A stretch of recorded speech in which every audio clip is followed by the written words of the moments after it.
As many of you will know, I absolutely love small box games, and Min-Tin games in particular. See episode 6 of the Tabletop Inquisition podcast, a link to which you'll find in the description below. They're so easy to stash away and take with you anywhere, and Mintworks by 524 Labs is a great example. The small Min-Tin is robust and can easily deal with knocks. It's quick to set up, as it consists basically of a deck of cards, and the tin itself functions as a pool for the Mint worker tokens. The gameplay is also relatively quick, so overall it's ideal for when you're out and about, on a train, plane or bus, or while you're waiting for food in a pub or restaurant. In Mintworks, you use your little wooden mints, which function as your workers, and place them on a number of cards that act as a shared worker space, so that you can buy buildings, or rather blueprints, which you then convert into buildings via another worker space. And it's the buildings that give you victory points. Some buildings give you certain benefits that reduce the cost of some actions. Others give you bonus points depending on what other buildings you've got. As soon as someone has 7 points, the game end is triggered, giving everyone one more turn and therefore the chance to score more points. And whoever has the most points after that is the winner. As you can see, the rules are very simple, which means you can quickly explain the game to a friend, and in no time at all you're playing it.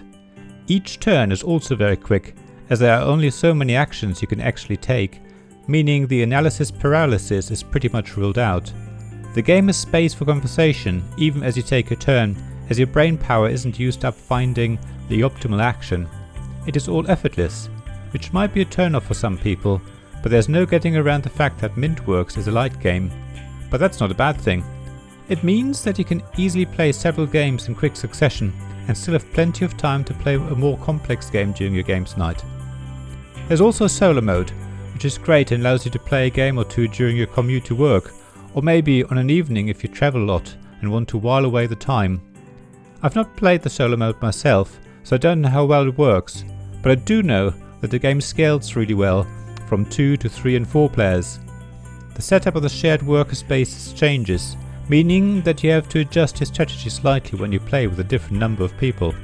The scaling works particularly well for 2 players, which isn't the case for many games, yet playing Mintworks 2 players is a lot of fun and feels tight enough without making it confrontational. I've played it a lot in 2-player mode and enjoyed every single game. Overall, the quality of the components is great. The cards are the perfect thickness and the coating protects them from the worst of the wear and tear, even if you play the game outdoors. The wooden mints could be slightly heavier, but if you keep them in the tin, they will stay put and not get blown away if you decide to play the game at a picnic table outside. Mintworks was available from the 524 Labs website at the time of writing, but you might have to be quick to get a copy. Alternatively, look at some of the other games in the Mint series by the same publisher. There's a great selection, each offering a slightly different challenge to players. And there's now also a cooperative Mint game available, if that suits your game group more. In any case, I can highly recommend Mintworks. It's a great, fun, quick, light game. Thank you for listening to this Tabletop Games blog review.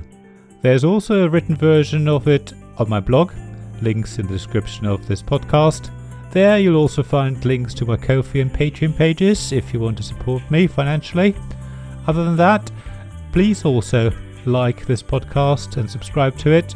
Leave some stars if you're an Apple Podcast. Everything would be really welcome. And review it if you can as well.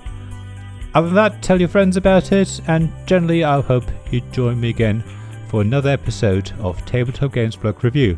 Thanks for listening and bye.